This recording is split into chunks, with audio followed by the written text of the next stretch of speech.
পাকিস্তানের বিরুদ্ধে যে কোনো সিদ্ধান্ত ভারত নিতে গেলে হাজারবার ভাবে।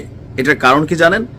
কারণ ভারতের ব্যবসা বাণিজ্য, ইকোনমি, জিওপলিটিক্স যাই বলেন, সকল কিছু মিলিয়ে পাকিস্তানের সাথে অনেক কিছুতে তারা যদি কোনো সিদ্ধান্ত নিতে যায় হিতে বিপরীত হয়ে যায়। যেমন আমরা কথা বলছি যে গত 2 দিন যাবৎ এক দেশ অন্য দেশের বিরুদ্ধে যে ব্যবস্থাগুলো নিচ্ছে, বিভিন্ন নিষেধাজ্ঞা, ভিসা নিষেধাজ্ঞা, তারপর কেউ বলছেন সিন্ধু নদীর পানি চুক্তি স্থগিত, আবার পাকিস্তান তাৎক্ষণিক অ্যাকশন হিসেবে তাদের যে আকাশ সীমা ভারতের এমনকি ভারতমুখী অল কাইন্ড অফ যে এভিয়েশন খাতগুলাকে পাকিস্তানের আকাশে ঢুকতে না দেওয়ার যে সিদ্ধান্ত নিয়েছে, ভারতও নিয়েছে, এতে ক্ষতি কার বেশি হচ্ছে আসুন দেখি। পাকিস্তান সিভিল এভিয়েশন অথরিটির জারি করা একটি নোটিশ অনুসারে পরবর্তী নির্দেশ না দেওয়া পর্যন্ত দেশটির আকাশ সীমা ভারতীয় নিবন্ধিত বেসামরিক এবং সামরিক বিমানের জন্য খোলা থাকবে না। ভারতীয় সংস্থাগুলোর ভাড়া নেওয়া বিমানগুলো পাকিস্তানের আকাশ সীমায় যেতে পারবে না।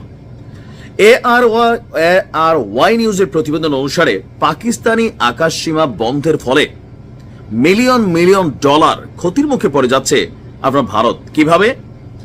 এই আকাশ সীমা বন্ধ করে দেওয়ার ফলে আপনার ভারতীয় বিমানগুলোকে অতিরিক্ত 2 ঘন্টা পথ ঘুরে চলতে হবে। একই সঙ্গে প্রতিদিন ভারতীয় বিমান সংস্থাগুলো এভাবে চললে প্রায় মিলিয়ন মিলিয়ন ডলার ক্ষতিতে পড়বে।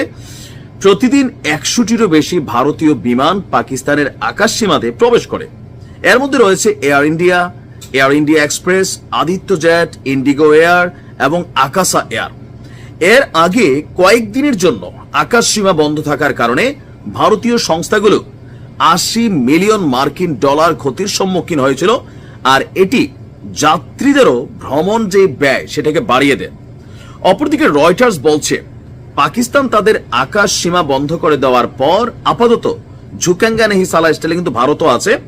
ভারতীয় বিমান সংস্থাগুলো আন্তর্জাতিক ফ্লাইটের রাস্তা পরিবর্তন করে উচ্চ জ্বালানি খরচ এবং দীর্ঘ ভ্রমণের সময় নিয়ে প্রস্তুতি নিচ্ছে। কিন্তু এই যে ঝুঁকবে না, সেটাতে নিজেদেরই অর্থনৈতিক ক্ষতিটা কয়েক গুণ হয়ে যাবে। আর এতে সবচেয়ে বেশি ক্ষতিগ্রস্ত হবে নয়াদিল্লির বিমানবন্দর, যা বিশ্বের অন্যতম ব্যস্ততম একটা বিমানবন্দর। সেখান থেকে ইউরোপ এবং মধ্যপ্রাচ্যের গন্তব্যে যাওয়ার জন্য বিমানগুলো পাকিস্তানের আকাশ সীমা প্রতিদিন অতিক্রম করে। একজন ভারতীয় বিমান পরিবহন কর্মকর্তা রয়টার্সকে বলছেন, নয়াদিল্লি থেকে মধ্যপ্রাচ্যে এয়ার ইন্ডিয়ার ফ্লাইটে প্রায় 1 ঘন্টা সময় বেশি লাগবে। এর অর্থ হলো জ্বালানি বেশি এবং পণ্য সম্ভার কম।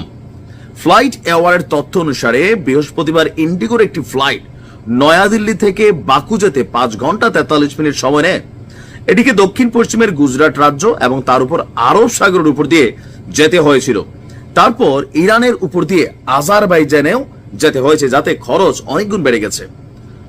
তো ভারত এবং পাকিস্তানের এই যে কি বলা হয় যে নিষেধাজ্ঞা খেলা, চুক্তি স্থগিতের খেলা, এই খেলার প্রথম ধাক্কাটা ভারতের উপর দিয়ে যাচ্ছে। তবে সিন্ধু পানির যে চুক্তি, সেটার ধাক্কা পাকিস্তানের উপর আসবে। কিন্তু পাকিস্তান বলছে প্রয়োজনে পারমাণবিক মাইরা বাতটাত গুড়াই দিবে। আসলে মারবে তো যদি মারে ভারত কি চুপ থাকবে? এখানে কেউ চুপ থাকবে না। তবে যতদূর শুনছি ইরান এই বিষয়টা নিয়ে মধ্যস্থতা করার জন্য একটা প্রস্তুতি নিচ্ছে। হোপসো কাজে দিবে পরিকল্পনাটা। দেখা যাক কি হয়। ভালো থাকুন।